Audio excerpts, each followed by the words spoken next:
എല്ലാവരും പല പല വീഡിയോയിൽ ഇങ്ങനെ ചോദിക്കും എൻ്റെ ഫാമിലി എവിടെയാണ്. ഇതാണ് എൻ്റെ വീട്ടിലെ ആൾക്കാർ. ഇതിൻ്റെ ഡഡി, ഇതിൻ്റെ മമ്മിയെ.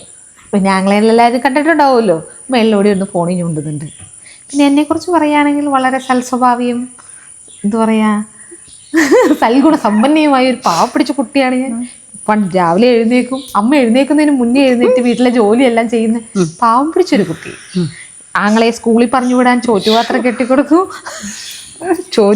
വീട്ടിലെ എല്ലാ ജോലിയും ചെയ്യും. എന്ത് ഞാൻ പറയണ്ടേ, എല്ലാത്തിനും വിപരീതം, എല്ലാം ചെയ്യുന്ന സൽഗുണ എല്ലാത്തിനും വിപരീതമായിരുന്നു.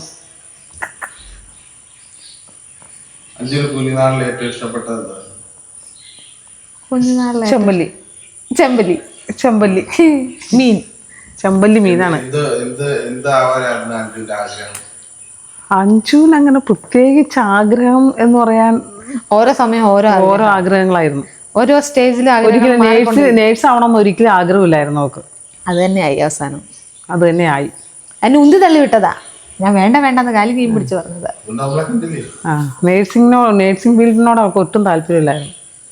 ഞാനപ്പോൾ എപ്പോഴും നിർബന്ധിക്കും ഹോസ്പിറ്റൽ ഫീൽഡായിട്ട് എന്തെങ്കിലും മതി, ഒരു ജോലി കിട്ടാൻ അതാണ് നല്ലത് എന്നും പറഞ്ഞ് നിർബന്ധിക്കായിരുന്നു. അങ്ങനെയാണ് നേഴ്സിങ്ങിന് വിട്ടത്. അതുകൊണ്ട് ഇപ്പൊ ജോലി എടുത്ത് ജീവിക്കുന്നു, പട്ടിണി. അടിപൊളി ഡാൻസറാ. കലാഭവൻ ഡാൻസിന്റെ പാട്ട് വെച്ച് ഡാൻസ് കളിക്കുന്നു നല്ലപോലെ. ഇപ്പം പറയരുത്, പണ്ട് അതൊക്കെ ചെറുപ്പത്തിലെ ഡാൻസറായിരുന്നു. പണ്ടൊക്കെ കളിക്കുക, നല്ലപോലെ പാട്ട് പാടായിരുന്നു. ഞാൻ നിർബന്ധിച്ച് തള്ളി വിട്ടോണ്ടിരുന്ന പാട്ട് പാടാനായിട്ട്. ഞങ്ങളുടെ എന്തെങ്കിലും പരിപാടി വരുമ്പോൾ എന്നും കൊണ്ടുപോകും. ഒരു പാട്ട് പാടുന്ന തള്ളി ഉരുട്ടി കൊണ്ടുപോകാറുണ്ട്. ഒരു ജോലി ചെയ്യില്ലായിരുന്നു. ഇപ്പൊ എല്ലാം ജോലി ചെയ്തിരുന്നില്ലേ? ഒന്നും ചെയ്യില്ലായിരുന്നു.